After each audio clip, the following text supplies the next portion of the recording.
بسم الله. أنا مريم مسكن طنطا وسكن طنطا القدام، ومعنفة من جهة واحد السيد من في المارشي دالي واحد الملك ماشي ديال البلدية، ودالي ما يعني دالي الفقيد دالي كلشي، وما بغاش يدير معايا حتى شي حد. هو من داك النوع راه ماشي غير أنا بوحدي اللي داير لي هكا، تقريبا الناس كلشي كيتسالوا. وفايت ندوز بعدا هو النصب والاحتيال، حتى لو دوز الحبس ودوز كلشي. حكمات لي المحكمة باش يعطيني شي حاجة، ما عطاني والو، ما دار معايا حتى شي حل. وديما كيتعرض ليا بشي مستقبل خايب، بشي في الاوقات اللي ما كيكون فيها حتى شي واحد باش ما يديرش الشهود. اش دار؟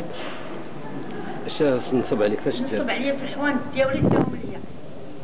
فين بلاصه؟ واحد الحانوت دخل لي الصحة، واحد دار مع الشركة، هذاك حكمت لي فيه المحكمة باش يخلصني، ما عندوش، ما عطانيش.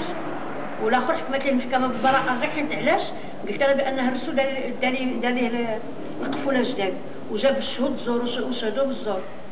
ودابا راه هذا هو الوجيب، هذا هو الوقت اللي خصني نخدم فيه انايا في هذا الشعبان ونهضر مع العيالات. هو هكا دار لي داك العام كنفصني، دايره طبله في الشارع، ونتحدى شي واحد اللي ما شافنيش في الشارع طنطن على قدو كيتقدى عندي. هاد العام كرفصني فيها الشتا، فيها البرد، فيها العجاج، وما كاينش. الطبالي ديالي باقي خدام عندهم دابا المارشي، وكاين اشغال فوق منه، وكان غير داير فيهم شي فايده وكيخدم، نقول ما عندي مشكل. هاد السيد هذا لا ما عرفتش الحال شنو هو اللي غادي ندير معاه.